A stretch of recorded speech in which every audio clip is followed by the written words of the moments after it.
The first sign was the laugh. It wasn't his laugh, it was softer, almost like a whisper, and it sent chills down my spine. My brother David had this loud, boisterous laugh that could fill a room. It was infectious, making everyone around him join in. This one was different, quieter, almost a giggle. It felt wrong, like it didn't belong to him. I brushed it off, blaming it on the flu he had been fighting. Maybe he was just tired, I thought. But then there were more oddities. Little things that didn't add up. David, normally a picky eater, devoured the burnt casserole Mom made. He ate it like it was his favorite meal. He even complimented her cooking, which he never did, not even for her famous lasagna. It was so out of character. His handwriting changed, too, the letters looping in a way that felt alien. It was like someone else had taken over his hand. A creeping unease started to worm its way into my mind. I couldn't shake the feeling that something was terribly wrong. I tried to tell myself it was just the flu, that he was still recovering, but the changes were too stark to ignore. But deep down, a chilling thought took root. This wasn't my brother. It was someone, or something, else. Each day the differences grew more pronounced. His mannerisms, his habits, everything was changing. His favorite shirt remained untouched in his drawer.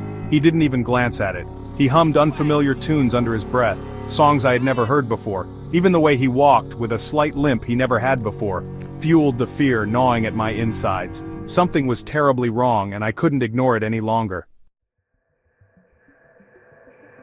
I started seeing it in his eyes. At first it was just a fleeting glimpse, a momentary flicker that I could easily dismiss. They were the same color, the same shape, the same eyes I had known all my life, but the warmth, the love that usually shone within them, was gone. It was as if a light had been extinguished. In its place was a coldness, a void that sent shivers down my spine. It was a look that seemed to pierce through me, leaving me feeling exposed and vulnerable. He would catch me staring, a sly smile spreading across his face as if he knew something I didn't. It was a smile that didn't reach his eyes, a smile that spoke of secrets and lies. It was a smile that made me question everything I thought I knew about him. It made my blood run cold. I felt a growing sense of dread, a fear that I couldn't shake off. "What?" he would ask innocently, his voice a mocking echo of David's. But there was something off, something sinister in his tone. I tried to tell Mom and Dad, but they just dismissed my concerns. They couldn't see what I saw. "You're letting your imagination run wild," Mom said, patting my hand. Her words were meant to comfort, but they only deepened my unease. David's just not feeling well yet. But I knew better. I knew that whatever was wrong with David, it was far more than just an illness. I saw the truth in the shadows that seemed to follow him, shadows that moved with a life of their own, in the whispers I heard when he thought I wasn't listening. This wasn't David. It was something darker, something malevolent. It was something else, something that had taken his place, and I was the only one who could see it. Days turned into weeks, the fear a constant knot in my stomach.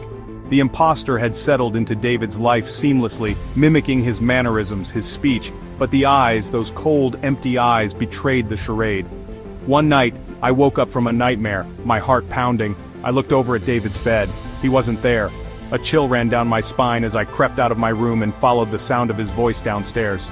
He was in the living room, bathed in the pale moonlight streaming through the window. He was talking to someone, his back to me. I couldn't make out the words, but his voice was low and menacing. "Soon," he hissed, glancing over his shoulder. The look in his eyes sent a jolt of terror through me. It was a look of pure malice, a look that confirmed my worst fears.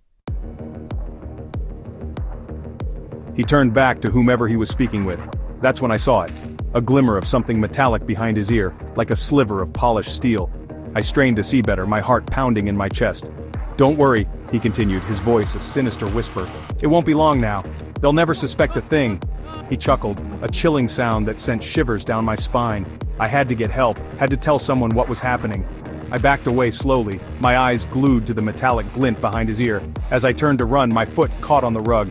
I stumbled, the noise breaking the silence of the night. The imposter whirled around, his eyes blazing with a cold fury.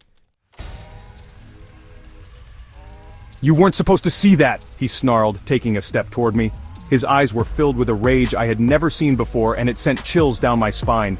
I scrambled back, fear paralyzing me. My heart pounded in my chest, each beat echoing in my ears like a drum. He advanced, his shadow stretching across the floor like a living thing. It seemed to grow larger, more menacing with each step he took. I could see it now, the metallic glint behind his ear, a tiny, intricate device. It was almost mesmerizing, a stark contrast to the darkness around us. "You can't tell anyone," he hissed, his voice dripping with venom. The threat in his words was unmistakable. "No one will believe you." He was right. Who would believe me? The thought echoed in my mind, amplifying my sense of isolation. I was just a kid, imagining things, or was I? Doubt clouded my thoughts, making it hard to distinguish reality from illusion. He lunged at me, his hands outstretched. I could see the determination in his eyes, a predator closing in on its prey. I screamed and squeezed my eyes shut, bracing for the worst. My entire body tensed, waiting for the inevitable impact. But the blow never came. I hesitated, then slowly opened my eyes, unsure of what I would find. I opened my eyes slowly. The imposter was gone. The room was eerily silent, as if he had never been there. I was alone in the living room, the only sound my own ragged breathing. The silence was deafening, amplifying my confusion. Had it all been a dream? The question lingered, making me question everything I had just experienced. I stumbled to the hallway mirror, my reflection staring back at me. My face was pale, eyes wide with shock. My heart skipped a beat.